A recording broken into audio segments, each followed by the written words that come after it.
Her husband threw her out in the rain, blamed her for a childless marriage, and replaced her before morning.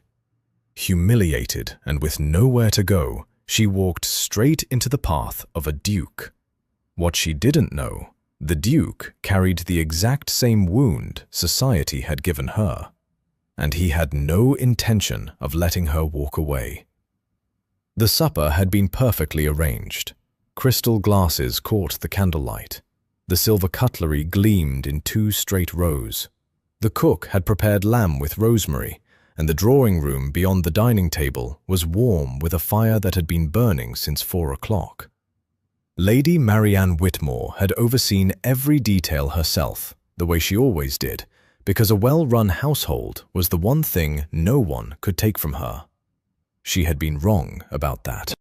Reginald Whitmore stood at the head of the table with 12 guests seated before him, the Hawthorns, the Pembridge sisters, old Lord Caulfield with his hearing trumpet, and several other families whose good opinion Marianne had quietly cultivated over 7 years of careful marriage. He waited until the second course was cleared before he spoke. His voice, when it came, was almost pleasant. "I have something to share with those gathered here tonight," he said. "As my closest acquaintances, I believe you deserve to hear it from me directly." Marianne looked up from her wine glass. He did not look at her. "I will be seeking an annulment from my wife," Reginald continued, smoothing the front of his waistcoat as though discussing nothing more pressing than the weather. "Lady Marianne has been unable to provide an heir after 7 years of marriage. The Whitmore name requires continuation. I intend to remarry a woman suited to that purpose." The table went silent in the manner that only happens when a great many people are trying very hard not to react. Marianne set down her glass. She placed both hands in her lap and kept her back straight, because her mother had taught her that a lady gives nothing away in company. She breathed once. Then she looked directly at her husband and found that he was already reaching for his claret, as though the matter was settled and dinner might now resume. "Reginald," she said quietly. "The arrangements are already in motion," he replied without looking up. "You may remain in the guest quarters until the end of the week. I have been generous in allowing that much." Lady Hawthorn leaned toward her husband and whispered something behind her fan. Old Lord Caulfield appeared not to have heard a word of it, which was perhaps the kindest thing about him. The younger Pembridge sister stared at Marianne with an expression that walked the narrow line between pity and fascination. Marianne rose from the table. She did not weep. She did not raise her voice. She walked from the dining room with the same measured step she had used to enter it, and she climbed the stairs to her chamber, and she told her maid Agnes to pack 1 trunk. Only 1, because she had no intention of remaining until the end of the week. By 9 o'clock, she was standing in the entrance hall in her gray traveling cloak, 1 trunk beside her, and Agnes clutching a carpet bag. Rain had begun falling over the gaslit street outside, and the coachman Reginald had summoned was already grumbling about the weather. The guests had not yet left.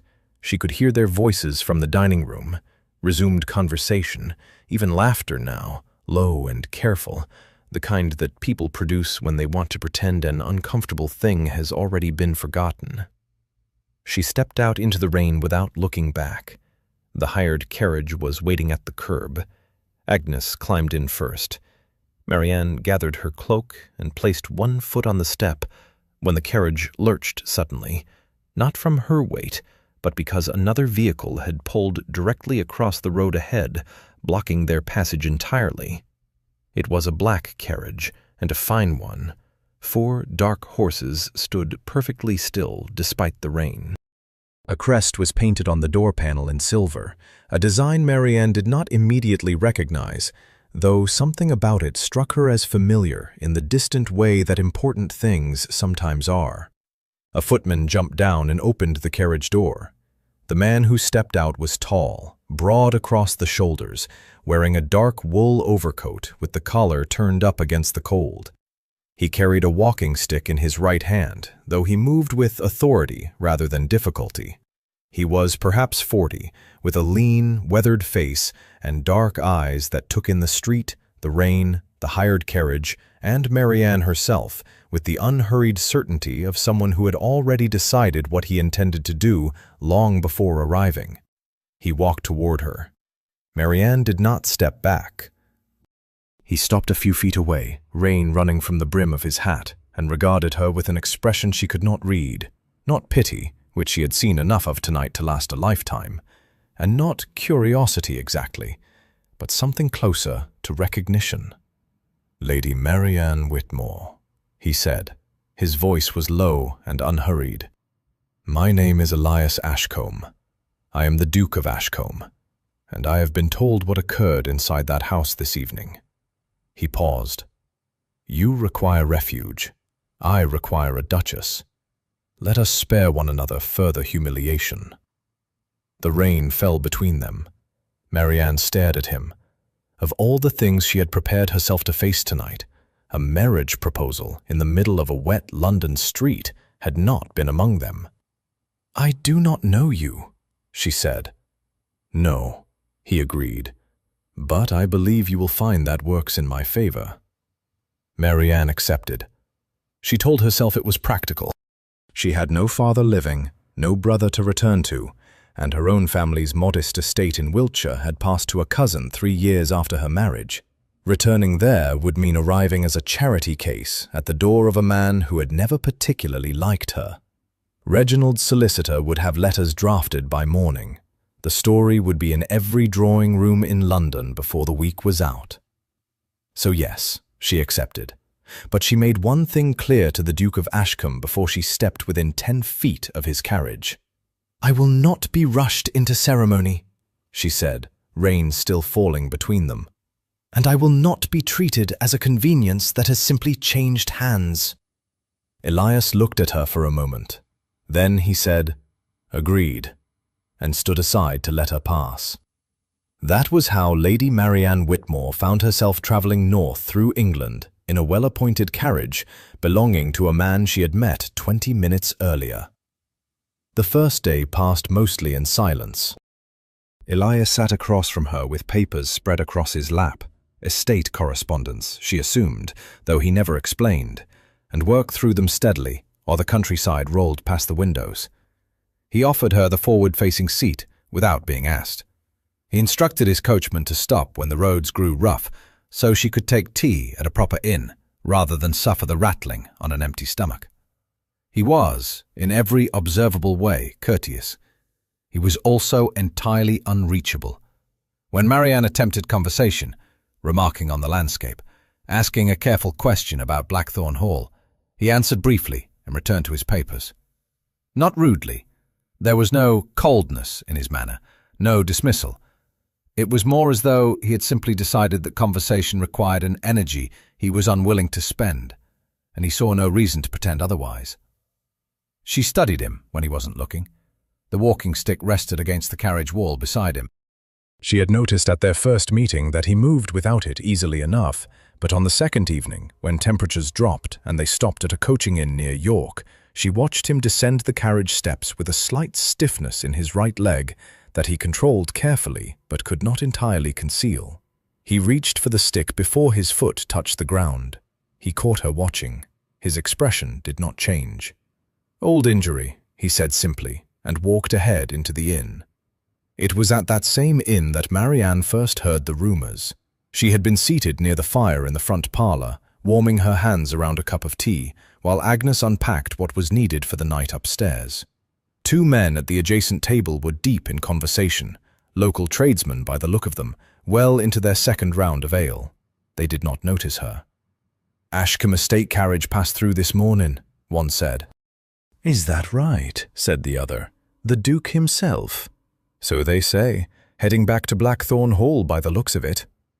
The second man made a low sound, half laugh and half something else. "Shame about that family. Fine estate once. His grandfather was well regarded through all of Yorkshire." "The Duke's a decent enough sort, from what I hear. Served in the wars. Came back in a poor state, though." Aye, and stayed that way. The first man lowered his voice, though not enough. Word is, the injuries he took, he can't produce an heir, not ever. Surgeon told him so years back. Had a young woman engaged to him before that news came out. She was gone before the ink dried on the notice. Can't blame her, I suppose. What good is a duke with no future to offer?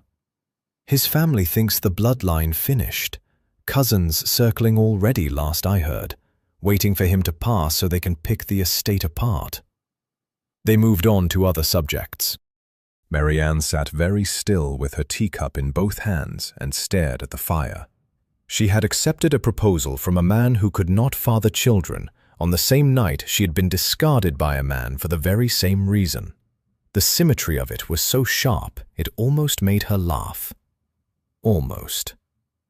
The third day of travel brought grey skies and long stretches of moorland. The landscape changed gradually as they moved further north.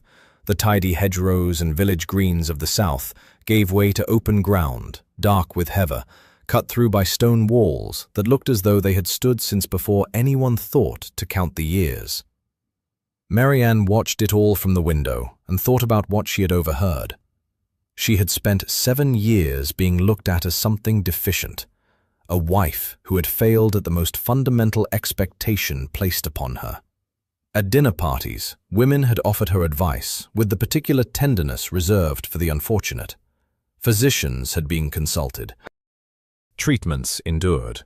Every suggestion had carried the quiet implication that the fault lay with her, that her body had made some private decision to withhold the one thing that would justify her presence in the Whitmore household. Reginald had never said it plainly until the night he said it in front of 12 people over a plate of rosemary lamb. And here, across the carriage, sat a man who had been handed the same verdict by his own body, and had then watched a woman he intended to marry walk away because of it. London society had decided what he was worth after that. The same London society that had whispered behind fans last night while Marianne walked out of her own home into the rain. She looked at him, bent over his papers, jaw set, entirely self-contained, and thought she understood, for the first time, why he had stopped his carriage in that particular street on that particular night. It was not charity. It was something more calculated than that, and possibly more honest. 2 people whom society had quietly set aside, making a practical arrangement. She respected it more than she expected to. On the 4th afternoon, as the carriage crested a long rise in the road, Elias set his papers aside and looked out the window. "Blackthorn Hall is another 2 hours," he said. "We will arrive before dark." "Is there anything I should know before we arrive?" Marianne asked. He considered this with the same unhurried manner he applied to everything. "The house is large," he said, "and considerably emptier than a house that size should be. The staff is small. The east wing has been closed for some years." He paused. "It may not be what you are accustomed to." "I spent 7 years managing a household that was never truly mine," Marianne said. "I think I can manage one that is." He turned from the window and looked at her. It was the first time in 4 days she had seen anything close to surprise cross his face. He said nothing, but he did not return to his papers.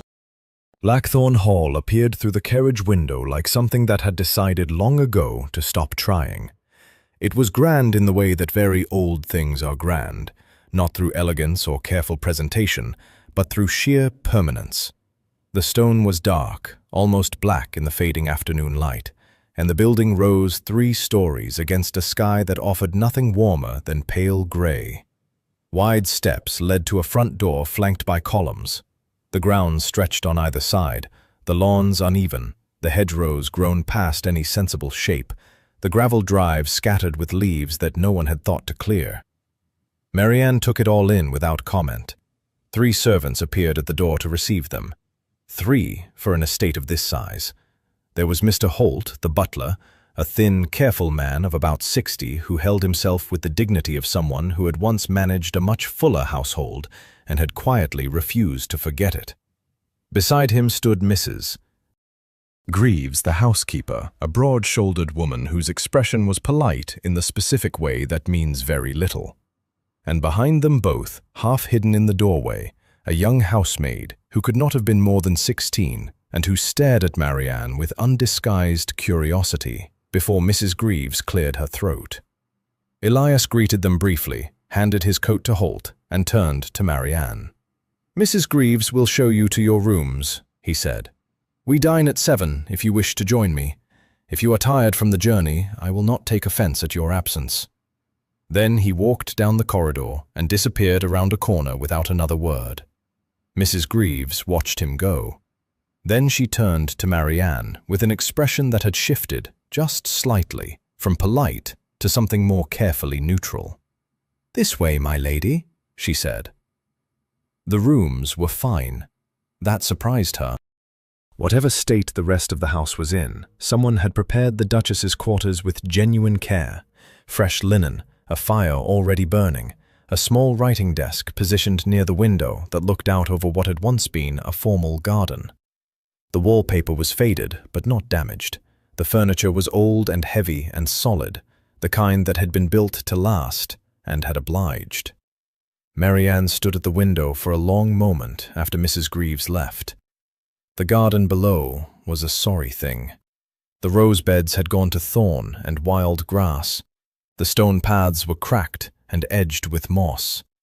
A stone bench sat at the center of it all, beneath a bare oak tree, and on the bench, half buried in leaves, was a single forgotten glove. She did not know why that glove stayed in her mind, but it did. She joined Elias for dinner. The dining room was large enough to seat 30, and they sat at opposite ends of a table that made the distance between them feel architectural. 2 candelabras burned between them. The food was plain: roasted chicken, boiled potatoes, bread, and competently prepared, though it was clear that the kitchen was operating with limited resources and even more limited enthusiasm. Elias ate steadily and without comment. Marianne decided that the silence needed addressing. "How many rooms are closed?" she asked. He looked up. 11 in the east wing, 4 more on the upper floor of the west. "And the grounds? Is there a gardener?" "1. He manages the kitchen garden and what he can of the stables." "1 man for all of that."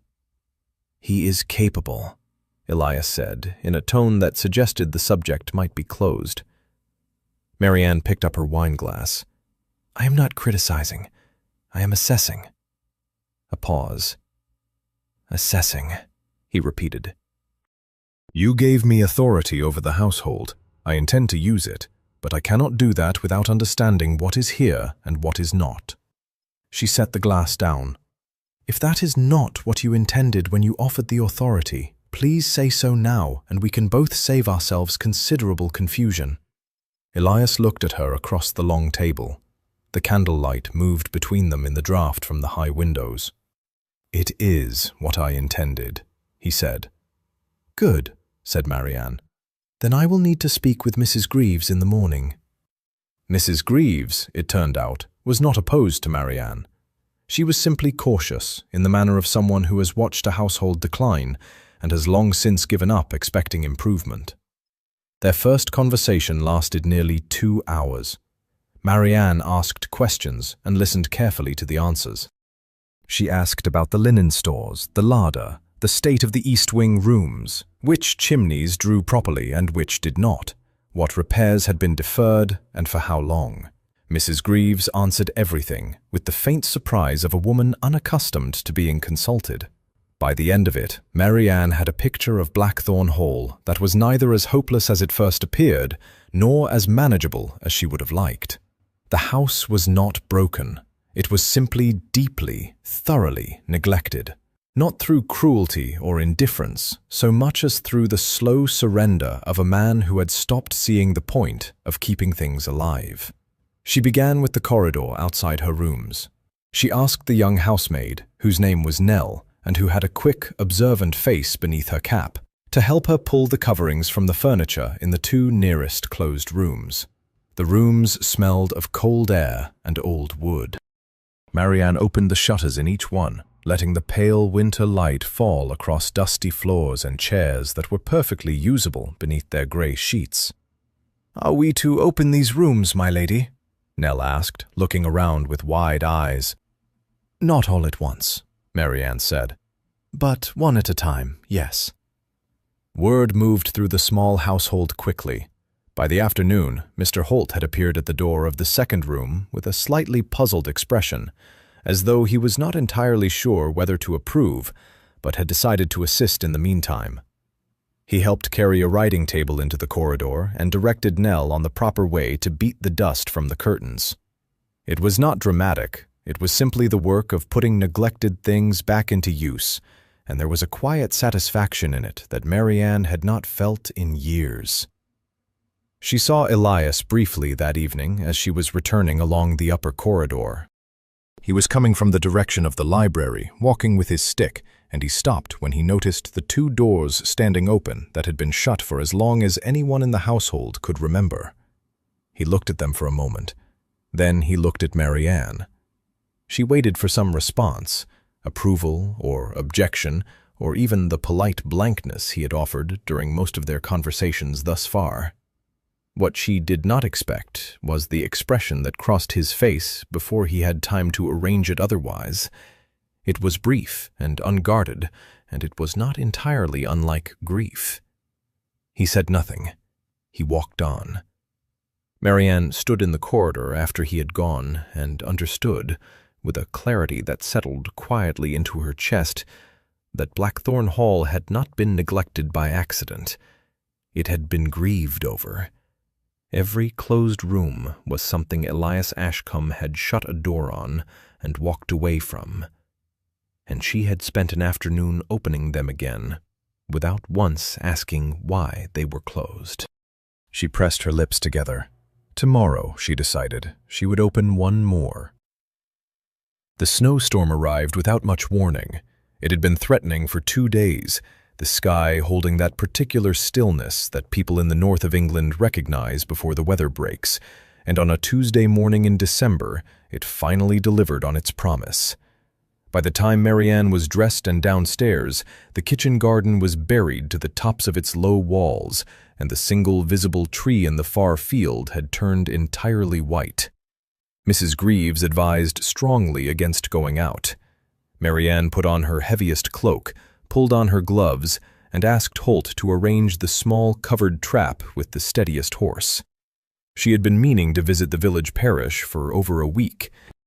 The local vicar, a Reverend Aldous Clement, had left a calling card at the hall shortly after her arrival, a courteous gesture that she had not yet returned, and courtesy, Marianne believed, should not be left waiting longer than necessary.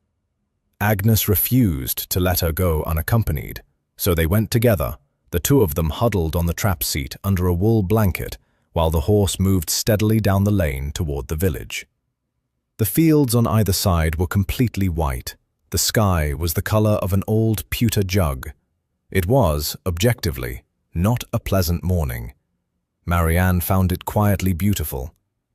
The village of Ashford Hollow was small, even by Yorkshire standards. A main lane, a blacksmith, a post office attached to a general goods shop, a public house called the Stone Crown, and at the far end, the parish chapel of St. Edmund's, which was modest and old, and looked as though it had been repaired several times by people who were trying their best with limited materials. It was on the chapel steps that she saw them. 3 children huddled together against the chapel's stone doorframe. The eldest could not have been more than 10. She had her arms around the 2 smaller ones, a boy and a girl, both of whom appeared to be sleeping despite the cold. All 3 were inadequately dressed, thin coats, no gloves, boots that were more whole than leather. Marianne was off the trap before Agnes could say a word. She crouched down in front of the eldest child, a girl with dark eyes and a watchful, braced expression, the look of someone who has learned to assess a stranger quickly and prepare for disappointment. "What is your name?" Marianne asked. The girl studied her. Clara. How long have you been sitting here, Clara? Since last evening? Marianne did not allow her expression to change, though something in her chest tightened considerably. She pulled her cloak off and settled it around all three children without thinking about it, and Clara watched her do it with those careful, dark eyes, as though she was still deciding whether kindness was a trick worth accepting. Reverend Clement appeared at the chapel door a few minutes later, drawn by the sound of the trap on the lane. He was a small, harried-looking man of about 50, with ink-stained fingers and spectacles that sat slightly crooked on his nose. He looked at Marianne, kneeling on his front steps with undisguised relief. "Lady Ashcombe," he said, and she noted this was the first time anyone had called her that. "I had hoped to call on you again. I am very glad you came." Inside the chapel, over 2 cups of weak tea brewed on a small stove in the vestry, Reverend Clement explained what had happened to the 3 children on the steps and to several others in the village besides. The Hendry mine, 3 miles east, had collapsed in the early autumn. 14 men killed.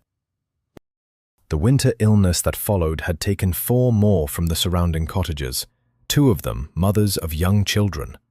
The parish relief fund, which depended on donations from local landowners, had received almost nothing this year.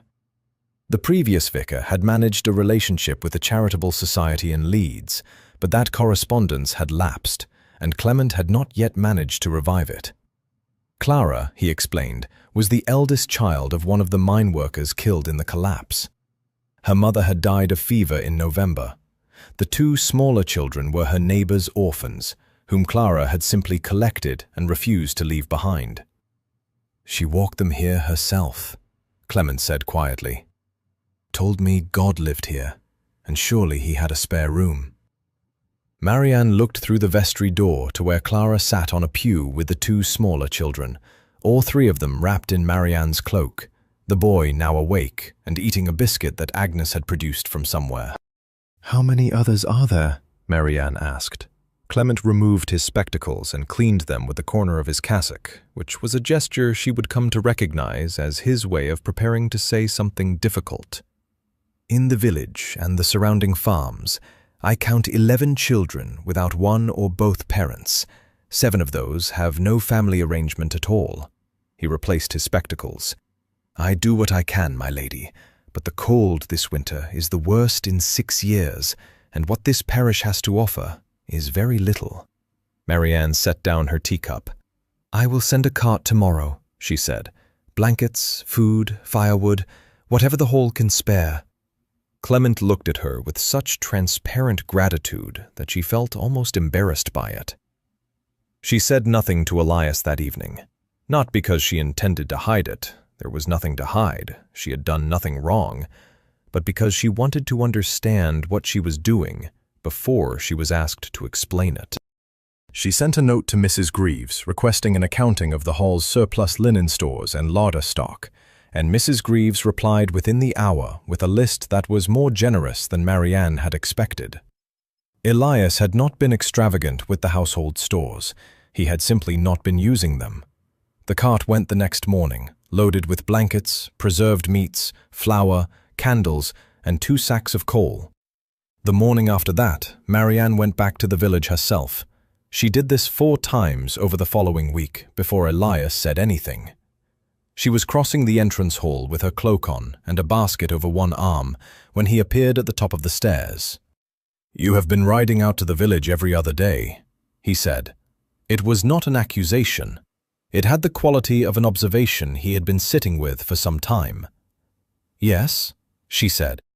He came down the stairs slowly, and she noticed he was using the stick more than usual this morning. The cold had settled in sharply overnight. He stopped at the bottom and looked at the basket. "The Clement children," he said, not a question. She had not mentioned Clement to him, which meant he had asked someone else. "There are 11 of them," she said. 7 with nowhere at all." Elias was quiet for a moment. He looked past her toward the door, and beyond that, presumably, toward the east wing, whose rooms she had been steadily reopening over the past fortnight. She watched something move through his expression, not quite a decision, because it looked too quick for that, more like a decision already made, finally being acted upon. "Tell Holt to have the first 3 guest rooms on the east corridor prepared," he said, "properly, with fires. And tell Mrs. Greaves we will need additional provisions ordered from the market town." Marianne looked at him. "The children will need somewhere warm before the worst of January arrives," he said, with the same tone he might have used to discuss a blocked chimney. Then he turned and walked back toward his study. Marianne stood in the entrance hall for a moment after he had gone. She had come to Blackthorn Hall expecting a cold arrangement with a cold man in a cold house. She was beginning to suspect she had misjudged at least one of those things. Spring came to Yorkshire slowly, as though it was not entirely convinced the effort was worth making. The snow retreated by degrees, first from the rooftops, then from the lane, then from the fields, leaving behind wet ground and bare trees and a particular quality of light that suggested warmth without quite delivering it. In the village, the mud was deep enough to swallow a boot heel. At Blackthorn Hall, crocuses had appeared along the south wall of the kitchen garden, small and pale and determined in the way of things that have no one to encourage them. Marianne noticed them on a Tuesday morning and thought they were the most hopeful thing she had seen in months. Inside the hall, things had changed. The east wing corridor was no longer silent. 3 guest rooms had been prepared as Elias instructed, and by the end of January, they had been filled. Clara and the 2 smallest children in the first room, 3 older boys from the village in the second, and a quiet girl named Iris, who had not spoken a single word since her mother's funeral, in the third. Reverend Clement had wept openly when the cart came to collect them, which Marianne had found both touching and quietly devastating. Mrs. Greaves had surprised her. Within a week of the children's arrival, the housekeeper had taken it upon herself to establish a firm daily routine: breakfast at 7, lessons in the old morning room at 9, outdoor exercise before luncheon, regardless of the weather, which Clara in particular seemed to regard as a personal affront. Nell the housemaid had formed an immediate and fierce attachment to Iris, and could often be found sitting beside her during the quieter parts of the afternoon, simply keeping her company without requiring anything in return. Mr. Holt maintained the position that the situation was irregular, but his manner toward the children was so carefully correct as to function entirely as warmth. Even Elias, in his way, had adjusted. He did not interact with the children directly. He was not a man given to easy affection with strangers of any age, but he had ordered additional coal without being asked, and had quietly instructed the cook to increase the kitchen budget. Once, Marianne had passed the library door to find it slightly open and had heard, from within, the sound of a child's voice reading haltingly from a book, and a low, patient voice correcting a mispronounced word. She had paused only a moment before walking on, not wanting to disturb whatever careful, private thing was happening inside. The letters from London began arriving in March. The first came addressed to Elias in a formal hand, bearing a seal Marianne did not recognize. He read it at breakfast, folded it without comment, and placed it beside his coffee cup. The second arrived 3 days later, thicker than the first. The third came within a week of the second, and this one Elias read standing at the window of his study, which he did not usually do. Marianne asked him about it that evening. They had fallen into the habit of taking tea together after dinner, not by any formal arrangement, simply because they had both started appearing in the small sitting room off the dining room at the same time each evening, and eventually it had become the pattern of their days without either of them acknowledging that it had. "Family correspondence," he said when she asked. "Is there a difficulty?" He set his cup down. "Word has reached London about the children." Marianne waited. "My cousin, Mr. Gerald Ashcombe, has written to inform me that I am making a considerable fool of myself." He said this without obvious emotion, as though he were relaying information about someone else entirely. He is of the opinion that an estate of this standing should concern itself with producing an heir rather than housing orphans at the owner's expense. He used the word charitable in the manner people use it when they mean something considerably less complimentary. And the other letters? 2 further cousins, one of my late father's associates who has appointed himself the guardian of the family reputation. He paused. They are suggesting the marriage be annulled. The fire crackled. Outside, somewhere in the east wing, a child laughed at something and was quickly hushed by what sounded like Mrs. Greaves. "And what did you reply?" Marianne asked. "I have not replied yet," he said. "I am still deciding on the precise wording." Something in his expression told her the wording, when it arrived, would not be warm. The story spreading through London was not difficult to trace. Marianne learned the details from an unexpected source, a letter from an old acquaintance, a Mrs. Portia Fenwick, who had always been the kind of woman who conveyed gossip under the genuine belief that she was performing a kindness by keeping people informed. According to Mrs. Fenwick, the Duke of Ashcombe's new household arrangements had become something of a fashionable joke in certain circles. A childless duke and his barren wife, filling their empty nursery with village orphans. The wording varied depending on who was telling it, but the spirit remained consistent. It was considered both absurd and faintly tragic, the sort of story people shared over port with a shake of the head that managed to communicate both pity and satisfaction. And at a gentleman's club on Pall Mall, apparently, Sir Reginald Whitmore had offered the most memorable version of all. He had remarked, loudly enough to be heard across 2 tables, that his former wife had finally found children willing to claim her. The room had laughed. Mrs. Fenwick wrote that she had found the remark quite beyond the pale and had said so to the woman beside her, who had agreed entirely and then repeated the story 3 more times before supper. Marianne read the letter twice. Then she folded it, placed it in the drawer of her writing desk, and went downstairs to help Nell with the afternoon lessons, because Iris had agreed, for the first time, to attempt reading aloud to the group, and Marianne did not want to miss it. She did not tell Elias about Reginald's remark. There was no purpose in it. It would have cost him something to hear it, and it cost her nothing to keep it. So she kept it.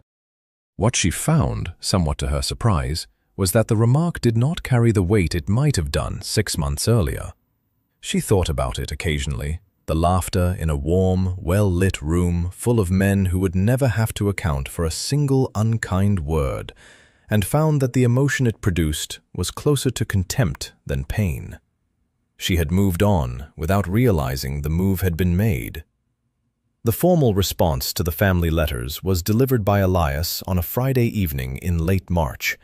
He told her about it without drama, in the same sitting room, over the same evening tea. "I have written to Gerald and the others," he said. "I have told them that Blackthorn Hall is managed as I see fit, that my marriage is not subject to their review, and that any further correspondence on either matter will go unanswered." Marianne looked at him over her teacup. "They will not take that well," she said. "No," he agreed. "They will not. Are you prepared for what they might do next?" He was quiet for a moment. In the corridor outside, small footsteps passed the door and faded toward the east wing, followed by the sound of Mrs. Greaves's voice directing someone firmly toward bed. "I have been prepared for what people might do next since I was 23 years old," Elias said. "It has not improved my situation yet. I see no reason to keep adjusting on their account." He picked up his cup.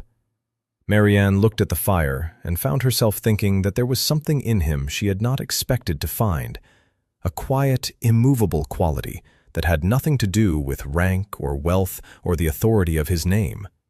It was simply the manner of someone who had been through a very great deal and had decided, at some point without fanfare, that other people's cruelty would not be given the final word. She respected it more than she had words to say. The messenger arrived at Blackthorn Hall just after midnight. Marianne heard the hammering on the front door from her room and was already sitting up when she caught the smell, faint but unmistakable, carried on the wind from the east. Not wood smoke from a hearth, something heavier, with a chemical edge to it that did not belong in clean Yorkshire air. She dressed quickly and was on the landing before Holt had finished reading the message. Elias was already in the entrance hall, still pulling on his coat. He had the note in one hand and was issuing instructions to a half-awake stable boy with the efficiency of someone whose instincts, in a crisis, came from somewhere older than domestic life. She would learn later that he had smelled the smoke from his study window and had already sent for the horses before the messenger reached the door. He looked up when he heard her step on the stair. "Caldwell's Mill," he said. "In Thorngate. Fire started in the weaving floor, spread to the warehouse beside it. There are families inside the workers' cottages attached to the building." "How far?" 4 miles. He handed his coat to no one in particular. Holt took it reflexively and reached for the heavier one on the rack beside the door. "I am going now. You should stay." "I should not," Marianne said. He looked at her for one moment. Then he said, "The carriage will take longer than the horses. Can you ride?" "Better than you might expect," she said, which was true. Her father had kept a good stable and no strong opinions about which of his children used it. They rode out into the dark together. The fire was visible long before Thorngate itself, an orange stain on the underside of the clouds, pulsing with a slow, terrible rhythm. The smell thickened as they rode, and by the time they reached the edge of the mill town, it was a full presence in the air, coating the back of the throat, making the horses uneasy. Thorngate was a grim place, even in ordinary circumstances. The mill dominated one end of the main lane, 4 stories of brick, soot-black from years of steam and coal, and attached to its eastern wall were 2 rows of workers' cottages, small and close together, their windows yellow with candlelight as people woke to the noise and the heat. The warehouse beside the mill was fully alight. The weaving floor above it was beginning to go. People were everywhere, women with children wrapped in blankets, men forming a bucket line from the pump at the lane's end, a group of older boys dragging furniture out of the nearest cottages with more urgency than coordination. A fire engine had been sent for from the market town but had not yet arrived, and in its absence, the bucket line was doing what it could, which was not enough. Elias went directly to the man who appeared to be directing the bucket line, a broad, soot-faced individual who turned out to be the mill foreman, and within 2 minutes had reorganized the entire effort with the kind of quiet, non-negotiable authority that does not wait to be obeyed. Men shifted positions without quite knowing why. The line lengthened, the rhythm steadied. Marianne moved in the other direction. The women and children were gathered at the far end of the lane, away from the worst of the heat. Some were calm, several were not. A young woman was sitting on the ground with a child on each knee, shaking in a way that had nothing to do with the temperature. An older woman was moving among the group, trying to account for everyone, and running out of certainty about the numbers. Marianne took off her riding gloves, put them in her pocket, and began to help. She had no medical training and no particular authority in this town. What she had was the ability to move calmly through a frightened crowd without adding to its fear, and a carrying voice that could cut through noise without rising to a shout. She organized the women and children into a cleaner grouping away from the smoke. She sent 2 of the older boys to fetch water from the pump on the far side of the chapel. She sat with the young woman on the ground for 4 minutes, saying very little, until the shaking slowed. The cottages were cleared before the fire reached the connecting wall. 3 were scorched badly. 1 was lost entirely, but the families were out. By the time the fire engine arrived from the market town, the worst had passed. The warehouse was gone. The eastern face of the mill would need significant rebuilding. But the workers' cottages, apart from the one, had survived, and no lives had been lost. A fact that felt like a reprieve rather than anything to celebrate, given how close the margin had been. Elias found her near the pump at about 3 in the morning. They were both grey with ash. His right leg was troubling him badly. She could see it in the way he was holding himself. But he had not stopped moving for 3 hours, and he did not stop now. 15 families have lost most of what was in their homes, he said, wiping his face with the back of his hand. The mill owners will not cover it. How do you know that? Because I have already spoken to the magistrate, and the magistrate has already told me that the mill owners have already spoken to him. His voice was level, but carried something beneath it that was not. The warehouse was storing materials in conditions that should have been condemned 12 months ago. There are reports that the safety inspections were falsified. The relief fund set aside for the workers has not been touched because no one has been permitted to access it. Marianne looked at him. The funds exist, but the workers cannot reach them? The fund is administered by a board that includes 2 of the mill owners and the magistrate's brother. He paused. It has been administered that way for 4 years. She was quiet for a moment, looking at the smoldering shell of the warehouse, the wet cobblestones, the small clusters of families sitting in the dark with what remained of their possessions. These people have nowhere to go tonight, she said. No. Then we take them to the hall. He did not hesitate. I have already sent a rider to Wake Holt. They brought 14 families to Blackthorn Hall before dawn. The drawing rooms, the old ballroom, the further guest corridors, every space that Marianne had been steadily reopening over the past 2 months, now filled with people who had nowhere else to be. Mrs. Greaves had somehow, in the 2 hours between the rider's arrival and the first carts reaching the drive, organized blankets, hot broth, and a calm that the situation did not strictly deserve. Clara, who was 9 years old and had an instinct for usefulness, appointed herself assistant to Nell and spent the early morning carrying cups and directing smaller children toward empty spaces with a natural authority that made several adults simply do as she suggested. In the days that followed, Elias did not let the matter of the relief fund rest. He wrote to the county sheriff. He wrote to a solicitor in Leeds he had retained since his return from the wars. He rode to the magistrate's offices twice in a single week and was twice met with polite obstruction that he received with complete patience and then went around anyway. Marianne, meanwhile, worked with the displaced families at the hall. She listened to their accounts carefully, the falsified inspection notices, the promises made and broken, the names of the men who had signed documents they should not have signed. She wrote everything down in a small leather journal in her neat, precise hand. She understood that what Elias was doing in the offices and courtrooms required evidence that lived on paper rather than in memory, and she intended to give him as much of it as she could. It was exhausting work. It was also the most purposeful she had felt in the entirety of her adult life. There was a particular evening, very late, when they sat together at the long dining room table, papers spread between them, 2 candles burning low, the house quiet around them. And Elias looked across at something she had written in the journal and said, very quietly, that it was exactly what was needed. He did not look up when he said it. He simply read what she had written and said it was exactly right. It was a small thing. It settled somewhere in her chest and stayed there. The hunting lodge had not been used in 11 years.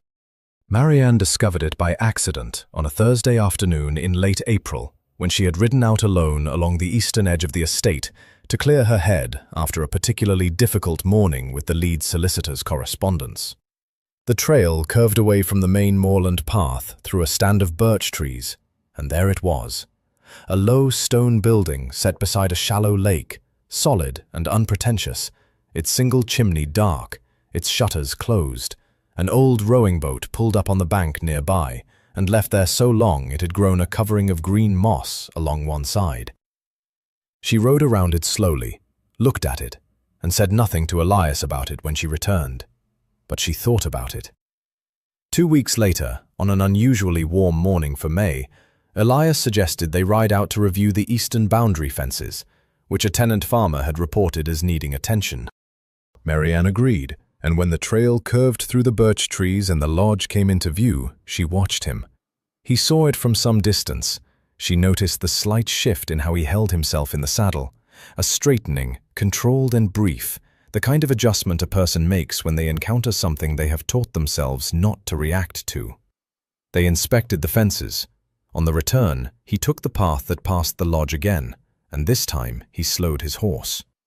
"Have you been inside?" he asked. "No." He was quiet for a moment. Then he dismounted, tied his horse to the birch fence post, and took a key from his coat pocket. Marianne dismounted and followed him without being asked. Inside, the lodge was simple and surprisingly well preserved. A single large room with a stone fireplace, a table, 2 wooden chairs, a narrow bookshelf still holding a row of field manuals, and one incongruous volume of Keats. A mounted stag's head above the mantel. A pair of old riding boots standing beside the door, stiff with years of disuse, as though their owner had simply stepped out of them one morning and never come back. Elias opened the shutters. Light came in over the lake, silver and still in the morning calm. He stood at the window for a while without speaking. Marianne sat in one of the chairs and waited, because she had learned by now that he arrived at things in his own time, and pushing him simply made him quieter. "My father and I used to come here in the autumn," he said eventually, "before the wars. We were not a particularly talkative family, but here it was easier." He paused. "I have not been inside since I returned from the peninsula." "Why did you come back to it today?" He turned from the window. "Because you found it, and I could see you deciding not to ask about it. And I have learned that when you are deciding not to ask about something, it is usually because the thing matters." Marianne looked at him. "That is a very precise observation for a man who spent our first 4 days together reading correspondence and saying very little." Something crossed his face that was almost a smile and did not quite complete itself. He pulled the second chair out and sat down, setting his cane against the table, stretching his right leg out in the way she had noticed he did when he had been in the saddle for some time. She did not look at the leg. She looked at him. "The injury," he said. "I expect you have heard the version that circulates in inns and coaching houses between here and London." "I have heard a version," she said carefully. "Then let me give you the accurate one." He spoke without particular drama, in the same measured way he applied to most things, and somehow that made it harder to hear rather than easier. He had been 23 when he went to the peninsula as a cavalry officer. In the second year of his service, during a French assault near the Portuguese border, his horse had been shot and had fallen on him in the retreat. The injuries to his leg were severe, a shattering of the upper bone that the field surgeon had addressed as well as conditions permitted, which was not well enough. He had been transported back to England over 6 weeks, during which time infection set in. The London surgeon who treated him upon his return had saved the leg, but the damage, he explained, extended beyond the bone. The infection and the initial injury together had affected him in ways that were internal and would be permanent. He would never father children. "He was a careful man," Elias said. "He explained it thoroughly. I remember thinking he was very kind about it, which was almost worse than if he had been blunt." He had been engaged at the time to a Miss Evelyn Carow, the younger daughter of a Wiltshire family. He had written to her honestly. She had replied, also honestly, that she could not in good conscience bind herself to a future that offered no children and no continuation of either family name. She had not been cruel. She had simply made a sensible decision and communicated it clearly. "Society heard of it," he said, "as society does, and the interpretation that spread was not that a young woman had made a reasonable choice given difficult circumstances. The interpretation was that I was in some fundamental way diminished, less than what a man ought to be." He said this flatly, without self-pity, which was precisely what made it devastating. "I returned to Blackthorn Hall, and I stayed here. I closed the rooms I had no use for, and I got on with managing what remained." The lake outside was completely still. A heron stood at the far bank, motionless. "And you have been here since?" Marianne said. "I have been here since." She was quiet for a moment. Then she said, "I spent 7 years being told, in the polite language people use when they wish to wound without appearing to, that I was the reason our marriage produced nothing. My husband never said it outright until the night he said it to 12 people over supper. She paused. Every physician I saw looked at me with the same expression. Every woman who offered advice was offering it to someone she had already categorized as lacking something essential. She looked at her hands. I believed them. For a very long time, I believed all of it. And now? He asked. She considered the question honestly. Now I think the belief was always theirs, she said. They needed somewhere to put it. I was simply standing close enough to receive it. Elias was watching her with an expression she had not seen before, open and a little careful, as though he was not entirely certain what to do with a conversation this unguarded.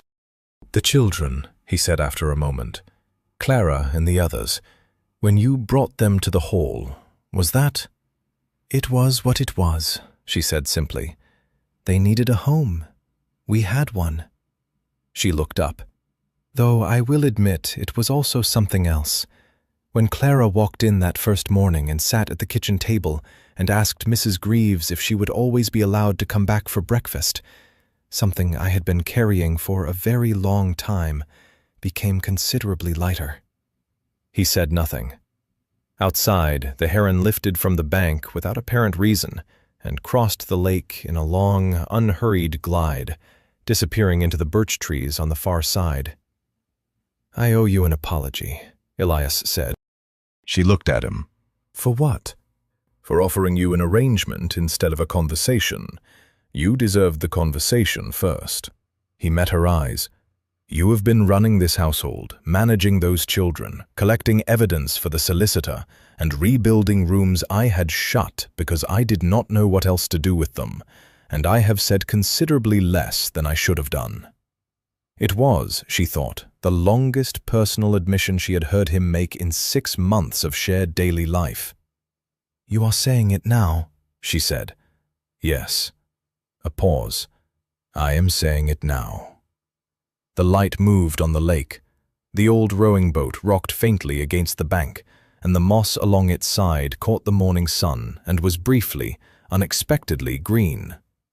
Marianne looked at this man she had agreed to marry in the rain outside her former husband's townhouse, in the most impractical and peculiar and quietly brave decision she had ever made, and thought that she did not regret a single day of it. She did not say so, but she thought it. The legal notice arrived on a Monday morning in July. It came in a thick envelope sealed with the crest of a London firm Marianne did not recognize, addressed to Elias in formal language that managed to be both courteous and quietly threatening, in the way that only solicitors and certain members of the clergy have truly mastered. She was at breakfast when Holt brought it in on the silver tray. Elias opened it without particular urgency, read it through once, then set it beside his coffee cup and finished his toast before he spoke. Gerald has retained a barrister, he said. Marianne set down her cup. On what grounds? Mismanagement of the estate. He turned the letter slightly so she could read the relevant passage. He is arguing that a duke without an heir has no legitimate claim to the long-term governance of the estate, that without a clear line of succession, the Ashcombe holdings are at risk of dispersal, and a court-appointed trustee should be granted oversight until the matter of inheritance is formally resolved. She read the passage herself. It was precisely worded, as these things always were, the language of men who understood that the most effective cruelty is the kind that arrives neatly bound in legal precedent. And the secondary claim? She asked, because there was always a secondary claim. He turned the page. There it was. A paragraph halfway down stating that the Duchess of Ashcombe had directed estate resources toward charitable purposes without formal authorization, that her influence over the Duke's decisions was a matter of concern, and that her background, the annulment proceedings initiated by her former husband, her sudden remarriage, her lack of family standing, rendered her fitness as the custodian of an historic estate questionable at best. Marianne read it twice. Then she placed the letter back beside his coffee cup and said, "When do we go to London?" They arrived in the city on a Wednesday afternoon, and it struck Marianne as she descended from the carriage on a familiar Mayfair street that she had left this city in the rain, in the dark, with one trunk and a maid, and no particular certainty about what came next. She had been so careful that night to keep her back straight and her expression composed. She had given them nothing. She intended to give them considerably less this time. The hearing was set for Friday. Elias met with the lead solicitor, a sharp, unhurried man named Mr. Abernethy, on Thursday morning. Marianne sat at the table beside them and spread her leather journal open to the first of its filled pages. Abernethy looked at the journal, then at Marianne, then back at the journal, with the expression of someone reassessing a situation. "How detailed is this?" he asked. "Every displaced family from Thorngate," she said. "Names, dates, the specific amounts from the relief fund that should have been distributed and were not, copies of the inspection notices that were falsified, signed statements from 4 of the mill workers taken down in their own words." She turned to a later section. "Financial records from Blackthorn Hall for the past 8 months. Income from estate tenant farming increased by 14% since the winter. The school established in the East Wing, which has produced 3 boys now apprenticed to tradesmen in the market town. The medical fund for the village, cost and provision. Everything." Abernethy was quiet for a moment. "The mismanagement argument will not survive this," he said. "I know," said Marianne. Elias was watching her from across the table with an expression she had seen once before, on the morning after the lodge, when he had come down to breakfast and looked at her across the table with something he had not yet found words for. Gerald Ashcombe was a tall man with an expensive coat and the particular confidence of someone who has never been seriously opposed. He arrived at the hearing room on Friday morning with his barrister and 2 clerks, and when he saw Marianne seated beside Elias and Abernethy, she caught the flicker of reassessment that crossed his face before he composed it back into authority.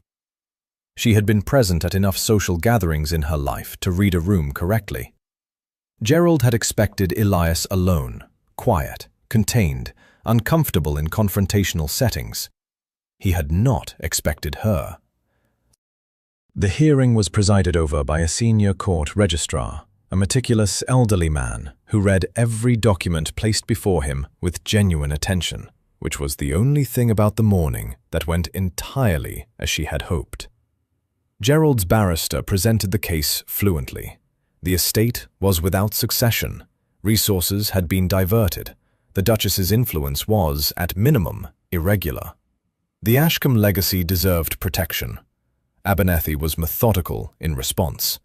He presented the financial records. He presented the statements from Thorngate. He presented letters from Reverend Clement and 3 of the village's leading families, attesting to what the estate's intervention had meant for the community. He presented the apprenticeship records for the 3 boys from the East Wing school. Then he placed Marianne's leather journal in front of the registrar and said, simply, that the court might find the full account useful. The registrar read for a very long time. Gerald's barrister attempted an interjection about the legitimacy of privately kept records. The registrar looked at him over his spectacles with the patience of a man who has heard considerably better objections and returned to reading. It was during the recess, in the wood-panelled corridor outside the hearing room, that Marianne saw Reginald. He was standing with a group of men near the far end of the corridor, a social visit, not a legal one, passing through by coincidence or design, she could not tell which. He saw her at the same moment. For the length of a breath, neither of them moved. He looked, she thought, exactly as she remembered him. Well-dressed, well-fed, comfortable in his own standing in the world. Beside him was a young woman, pretty, perhaps 20, smiling at something one of the other men had said, who wore on her left hand a ring Marianne recognized because she had worn it herself for 7 years. Reginald's expression shifted through several things in quick succession: surprise, calculation, and then something that was almost embarrassment, which was the one thing she had never expected to see on his face. He inclined his head to her, briefly and correctly. Marianne looked at him for one moment. She thought of the dining room, the 12 guests, the rosemary lamb. She thought of the rain and the dark street and a black carriage blocking the road. She inclined her head in return, turned away, and walked back toward Elias and Abernathy without a second glance. It was the easiest thing she had done in years. The registrar delivered his determination before the end of the afternoon. The mismanagement claim was dismissed. The financial records demonstrated not negligence, but active and measurable improvement of estate income alongside community investment. The suggestion of undue influence was noted and set aside. The court, the registrar observed dryly, did not concern itself with the private arrangements of a marriage unless compelling evidence of harm was presented, and what had been presented instead was a well-maintained account of charitable administration that most estates in the county would do well to study. Gerald sat very still while this was read out. His barrister gathered his papers with the careful movements of a man professionally accustomed to losing gracefully. Outside on the pavement afterward, in the warm July air, Abernathy shook both their hands and said he would have the full dismissal documents prepared and sent to Blackthorn Hall within the fortnight. Elias thanked him. Abernathy left. They stood together on the pavement in the afternoon light, the same city that had watched Marianne leave in the rain 8 months ago, the same society that had decided, without pausing to ask, exactly what both of them were worth. Elias said nothing for a moment. Then he reached out and took her hand. He did not make a remark about it. He did not explain himself. He simply held her hand on a London pavement in the middle of a Tuesday afternoon, as though it were the most straightforward thing in the world. Marianne looked straight ahead at the street and kept her expression composed, but she did not let go. Several years have a way of changing everything and nothing at the same time. The lanes around Blackthorn Hall were the same lanes. The moors stretched out in the same direction they always had, indifferent to human arrangements, carrying the same wind that had blown across them for centuries before any Ashcombe had thought to build a house within sight of them. The stone walls were the same stone walls, and the village of Ashford Hollow still had its blacksmith, its post office, its public house with the faded sign. But everything inside those familiar borders had shifted so thoroughly that visitors who had known the estate in its silent years struggled to find a point of reference when they returned. Blackthorn Hall, quite simply, was full. Not full in the way of grand houses that fill themselves with furniture and portraits and the performance of wealth. Full in the particular way of a house where people are always somewhere doing something. A door opening, a voice carrying down a corridor, footsteps on the upper stair, the smell of bread from the kitchen, arriving in rooms that had no business smelling of bread, but did anyway. The east wing was entirely open now, its rooms repurposed into a schoolroom, a library that the children treated as a public institution and the adults had long since stopped trying to regulate, a small infirmary managed by a young physician named Dr. Ellsworth, who had come up from Leeds 3 years ago on a temporary arrangement and had simply never left. The old ballroom had been converted into a larger dining space for days when the weather prevented outdoor meals, and on winter evenings it doubled as a room where anyone who lived or worked on the estate might gather, and frequently did. The garden that Marianne had seen from her window on her first morning, the sorry, thorned, abandoned thing with the forgotten glove on the stone bench, had been remade over 3 years of deliberate work. The roses had been cut back and coaxed into growing properly. The stone paths were clear. New beds had been added along the south wall, planted with herbs and flowers in no particularly formal arrangement, because the children had been given a section of ground to manage themselves, and their approach to horticulture was enthusiastic rather than disciplined, which had produced unexpected results that everyone had agreed to call charming. Clara was 17 now. She had grown into a tall, composed young woman with the same watchful dark eyes she had brought to the chapel steps 8 years ago, and she had added to them a quality of quiet authority that made younger children instinctively fall into step beside her when she was making decisions about something. She had been studying under Mr. Pemberton, the estate tutor, for 6 years, and had recently begun corresponding with a school in York that trained young women for teaching positions. She wrote her letters in a clear, precise hand that she had developed herself, having decided early on that her penmanship would be something no one could find fault with. The boy who had been eating a biscuit on the chapel pew that first morning, Thomas, who was now 12 and had recently developed the conviction that he would become an engineer, had taken apart 2 clocks and 1 perfectly functional water pump in the pursuit of understanding how things worked. Elias had begun leaving mechanical manuals in visible locations around the hall, with the studied casualness of a man who was absolutely not doing what he was doing.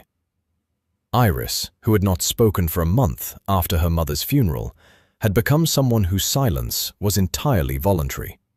She was 15, and she played the piano in the drawing room on Sunday evenings with a seriousness and skill that had once reduced Mrs. Greaves to tears, though Mrs.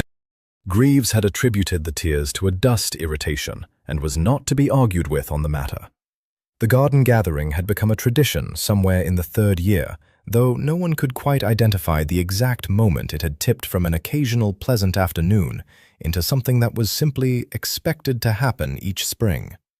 It fell on a Saturday in late May, when the roses were at their peak and the weather generally cooperated, and it had grown over the years to include not just the children of the hall, but families from the village, tenant farmers and their wives, Reverend Clement, who arrived early and stayed late, Dr. Ellsworth, who arrived late and stayed even later, and on this particular occasion, 2 young men who had spent their boyhood in the East Wing and now returned as a newly qualified schoolteacher and an apprentice surveyor, respectively, both of whom were received with the particular pride of people who have watched something grow from a difficult beginning. Mr. Holt moved through the garden with trays of lemonade and an expression of contained satisfaction that, on any other face, would have been an open and unabashed smile. Nell, who had been promoted to head housemaid 4 years ago and had last month announced her engagement to the estate groundskeeper, supervised the placement of the outdoor tables with the same firm efficiency that had always made her suited to something more than she had been given, and which the hall had eventually had the good sense to recognize. Marianne was standing near the rose bed along the south wall when Clara found her. "Someone has stepped on the sweet peas again," Clara said, arriving beside her with the focused irritation of a person who has asked for a simple thing and been denied it by casual inattention. "Was it Thomas?" "It was Thomas." "Did you speak to him?" "I did. He was very apologetic and entirely responsible about it, and I am almost certain he will do it again within the fortnight." Marianne looked at her. This young woman who had sat in a doorway in the snow, with 2 smaller children tucked under her arms, deciding whether to trust a stranger, and had made the brave and correct decision, and felt the familiar, deep-settled feeling that had no precise name and did not require one. "Leave him the outer row," she said. "Plant something hardier along the edge." Clara considered this, found it practical, and went to implement it immediately, which was exactly what she always did. Elias found Marianne a little while later. He had been speaking with the young surveyor. She had watched them from across the garden, the young man showing him something in a small notebook, Elias listening with the focused attention he gave to things he considered genuinely worth attending to. And now he crossed the grass toward her with his cane, moving with the same steady ease he had developed over the years since the cold bothered him less, and the leg, while never entirely reliable, had become something he had long made his peace with. He stopped beside her at the rose bed and looked out over the garden. It was a considerable sight. Dozens of people on the lawn in the afternoon light, children running between the adults' legs with no particular destination. The murmur of several conversations layered over one another. Clara directing 2 younger girls with botanical seriousness. Thomas explaining something to Reverend Clement, who was listening with patient bewilderment. Iris sitting on the old stone bench, the bench where a single forgotten glove had once rested beneath the bare oak, playing a small hand game with a girl of about 5 who had arrived at the hall the previous autumn. The oak tree above them was fully leafed and generous with shade. "The surveyor thinks the western pasture could sustain 2 additional tenant farms," Elias said. "That would mean 6 new families by spring." "Yes," Marianne looked at the garden. "We will need to expand the schoolroom again. Pemberton mentioned the same thing last week." A pause. "I told him to draw up the plans." She turned to look at him then. He was watching the garden with an expression she had learned to read over years of shared mornings and evenings, and the quiet, unremarkable, essential days in between. It was not contentment exactly, though it contained that. It was something more particular, the expression of a man who had locked a door and walked away from every room in himself, and had then, slowly and without fanfare, been persuaded back into each of them. She thought of the coaching inn, where she had heard strangers call him finished. She thought of the letter from Gerald's barrister and the London hearing room and a pavement in July with her hand in his. She thought of a rain-soaked street and a black carriage and a man who had walked toward her with a proposal so peculiar and so direct that she had almost laughed despite everything. She had not known, that night, what she was agreeing to. She was very glad she had agreed. "Elias," she said. He looked at her. She had not been going to say anything in particular. She simply looked at him in the afternoon light, in the garden that had been rescued from neglect the same way they had rescued each other, not in one dramatic moment, but slowly, room by room, door by door, and let him look back. He reached out and took her hand, the same way he had on the London pavement several years ago, without explanation, without remark. Across the garden, Clara had persuaded the 2 younger girls into helping repair the sweet pea bed. Thomas had apparently said something that made Reverend Clement laugh properly, a full and unself-conscious sound that crossed the lawn and dissolved into the general warmth of the afternoon. Iris looked up from the hand game, caught Marianne's eye from across the garden, and gave her a small, private smile. Marianne squeezed Elias's hand. Around them, beneath the blooming roses and the generous oak, dozens of people who had once had nowhere to be went on being, loudly and imperfectly, and with great determination, exactly where they belonged.